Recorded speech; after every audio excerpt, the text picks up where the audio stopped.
Dr. Evie Patel stared at the small, sleek device in her hand, her heart pounding with anticipation. Years of research had led her to this moment. She had defied the laws of physics, creating a machine that could manipulate time, at least in brief, controlled bursts. It was a small silver gadget, no bigger than a pocket watch, with a single button on its side. She called it the Temporal Stasis Device, or TSD. Her lab was quiet, the usual hum of machines and computers silenced in anticipation. She took a deep breath, her fingers hovering over the button. This was just a test, a simple pause of time for 3 seconds. Nothing could go wrong. Eve pressed the button. The world around her froze. The whirring fan in the corner stopped mid-spin, a fly suspended motionless in the air. She felt a strange sensation, like the air had thickened around her, becoming vicious and heavy. It was exhilarating. She was standing outside of time, a moment pulled free from the flow of the universe. She turned slowly, marveling at the stillness, when something caught her eye. At the edge of the room, in the shadows by the door, she saw a figure. It was faint, almost like a shadow itself, but it was unmistakably human. The figure seemed to be watching her. Eve's heart skipped a beat. She blinked, and in that instant, the world snapped back into motion. The fly buzzed away, the fan resumed its spinning, and the figure was gone. What was that, she muttered to herself, rubbing her eyes. She chalked it up to her imagination, a trick of her mind, adjusting to the new experience. She was eager to test the device again, but she decided to take a break, shaking off the lingering unease. Later that evening, she reviewed the footage from the lab security camera. She had expected to see herself moving through a frozen frame, the only thing in motion during the pause. But as she scrubbed through the video, she noticed a shadow flicker in the corner, just where she had seen the figure. Eve froze the footage, her blood running cold. The shadow was there, but it wasn't her imagination. It was real. She leaned back into the chair, her mind racing. This can't be right, she whispered. No one else was in the room. Eve's pulse quickened. The TSD was designed to manipulate time, but she had never considered the possibility of something or someone existing out of it, alongside her. The thought sent a shiver down her spine. Was the shadow a figment of her imagination, a side effect of the temporal pause? Or had she unknowingly opened the door to something she couldn't yet comprehend? She needed answers, and that meant testing the device again. The next day, Eve returned to the lab, her excitement tempered by a gnawing sense of dread. She adjusted the settings on the TSD, preparing for another test. This time, she would pause time for a full 10 seconds. It would give her a chance to look around to see if the shadowy figure reappeared. She took a deep breath, pressed the button, and the world froze once more. It was like stepping into a painting. Everything was still, silent. The air felt thicker this time, almost suffocating. Eve turned slowly, scanning the room. For a few seconds, she saw nothing unusual, just a familiar sight of her lab suspended in time. But then, out of the corner of her eye, she saw movement. A figure stood near her desk, its form dark and indistant. It looked like a shadow, but it wasn't attached to any surface. It moved slowly, as if gliding, and seemed to be staring directly at her. Eve's breath hitched. "Who are you?" she demanded, her voice sounding muffled in the thickened air. The figure didn't respond. It simply watched her, its head tilting slightly, almost curiously. Then, as if on cue, two more figures appeared, one near the door and another by the window. They were identical, all three shadowy forms, standing motionless, their gaze fixed on her. Fear clawed at Eve's throat. These were not figments of her imagination. They were real, and there were more of them now. Before she could react, the time on the PSD ran out, and time snapped back into motion. The figures vanished instantly, leaving Eve alone in her lab. Her knees buckled, and she collapsed into a chair, her hands shaking. "What is happening?" she whispered. She replayed the security footage, and there they were, three shadowy figures, visible for just a few seconds before disappearing. Her heart pounded in her chest. This was no hallucination. Eve knew she needed to understand what these figures were. Were they temporal echoes, entities from another dimension, or something far worse? She decided to run a diagnostic on the TSD, hoping it might give her some clues. As she examined the data, she noticed something alarming. Each time she used the TSD, a small, unexplained anomaly appeared in the logs, a fluctuation in the temporal field. It was as if the device was creating tiny fractures in time itself. Her stomach twisted with a terrible realization. The shadowy figures weren't just entities lurking in the stasis. They were versions of herself, split off with each use of the device. She was creating temporal copies, each one trapped outside of time. My God, she breathed, horror dawning on her face. They're me. The implications hit her like a physical blow.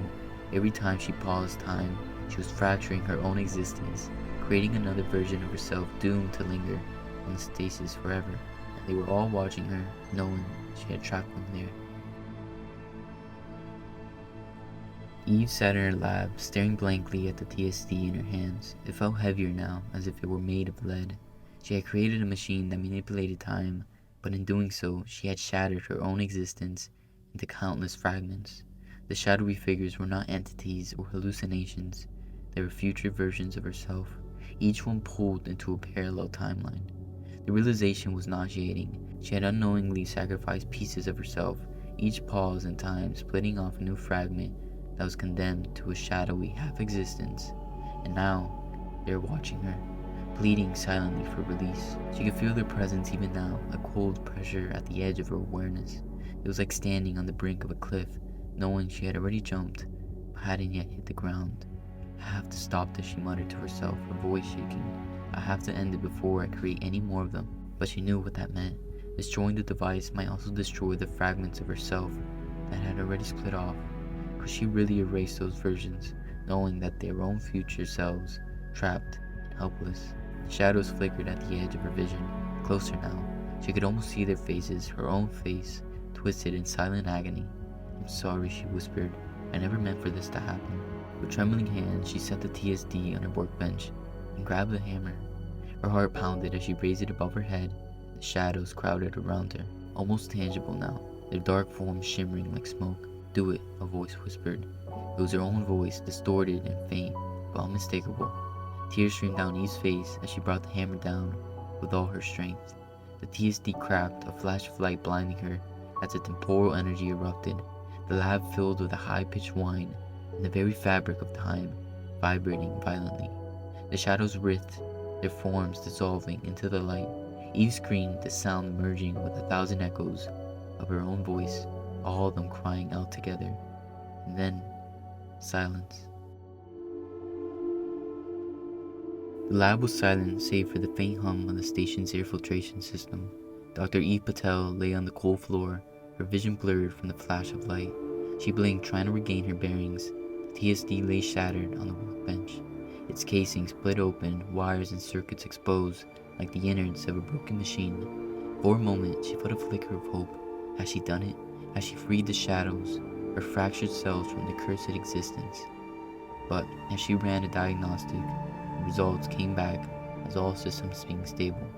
However, there was a detection of a significant temporal disturbance localized in the room. Eve's heart sank.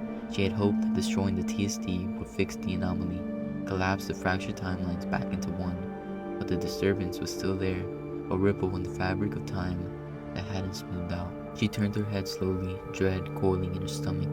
The shadows were still there, fainter, more translucent, but unmistakably present.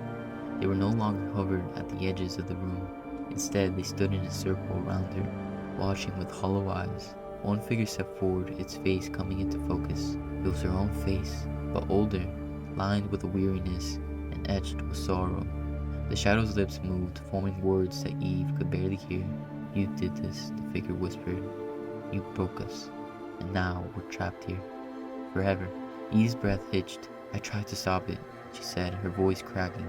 I thought destroying the device would end this. The older version of herself shook its head slowly.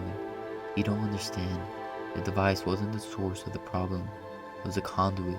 Each time you paused time, you created a new timeline, splitting off a piece of yourself. Those timelines still exist, even if the device is gone. Eve's mind reeled. She had been so focused on the machine, on the idea that it was cause of their troubles. But now, she realized the truth. The damage wasn't contained within the TSD. It was within her, splintered across multiple realities. What do I do, she asked, her voice barely a whisper. The shadow's eyes softened with something like pity. You must face each fracture and close it yourself. It will be painful, but it's the only way to mend what's been broken. Eve swallowed hard, tears stinging in her eyes. Will it save you? A sad smile crossed the shadow's face. No, but it will save you. The realization struck her like a physical blow. Each of these fractured cells was already lost, existing outside of the flow of time. They were remnants, echoes of the choices she had made. Destroying the device hadn't erased them. It had only made their suffering more apparent. "I'm so sorry," Eve whispered, her tears flowing freely. "We know," the shadow said gently, "but there is still time for you." Eve nodded, steeling herself for what she had to do. She had created this mess, and it was up to her to fix it, even if it meant facing every painful fracture of her existence. Eve took a deep breath, shuddering breath, and closed her eyes. She knew what needed to be done, but the thought of confronting each fractured version of herself filled her with a dread. The shadows, her lost selves, gathered closer, their forms flickering like dying embers. She could feel their pain, a sharp, twisting sensation in her chest. "This will hurt," she whispered to herself, "but I have to do it." The first shadow stepped forward, its face contorted in agony.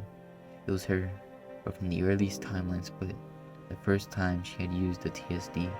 This version of herself had only just begun to understand the weight of what she had done. "What were you thinking?" the shadow demanded, its voice laced with bitterness. "You wanted to control time, but you couldn't even control yourself." Eve nodded, tears streaming down her cheeks. "I was reckless. I was arrogant. I thought I could bend the laws of the universe without consequences." She reached out, her hand trembling, placed it against the shadow's chest. The shadow's form wavered, then dissolved into a burst of light that sank into her skin. The pain was immediate, a searing ache in her heart, but she gritted her teeth and endured it. Another shadow stepped forward, this one older, her hair streaked with gray. "You left us here," it said softly, its eyes filled with unshed tears. "You abandoned us." Eve shook her head, her voice breaking. "I didn't know. I didn't realize what I was doing. If I could only take it back, I would." The shadow's expression softened and reached out to touch her face. "You can't take it back, but you can carry our memories with you." Eve nodded, closing her eyes as the shadow dissolved, merging into her with a rush of sorrow and regret. The pain was sharper this time, like a knife twisting in her gut. She gasped, clutching her chest, but she didn't stop. One by one, the shadows came forward. Each one was a different version of herself. Older, younger, more worn down by the passage of time. They confronted her with their pain, her anger, their sadness, and each time she accepted it, pulling her fragmented existence back into her own. When the last shadow approached, Eve could barely stand. This one was ancient, her face lined with countless wrinkles, her eyes clouded with age. "You've come a long way," the shadow said, her voice barely a whisper. "I'm so tired," Eve admitted, her voice shaking. "I don't know if I can do this." The old woman smiled. "You already have." With that, she faded into a wisp of light, merging with Eve's soul. The lab was silent once more, the air still. The pain receded, leaving behind a hollow emptiness. Eve sank to the floor, exhausted but whole. The fractures had been mended, the echoes were gone. She looked up, her vision blurred with tears. The TSD lay broken on the workbench, its dark purpose fulfilled. She had destroyed the device, but the true victory had been reclaiming the pieces of herself she had lost along the way. She had survived, but she would never be the same, and that was okay. Dr. Evie Patel stood up, feeling the weight of time settle back into place. She took a deep breath and walked out the lab, leaving the broken device behind. She knew now that time wasn't something to be paused or manipulated. It was something to be lived, moment by moment, and she was finally ready to do just that.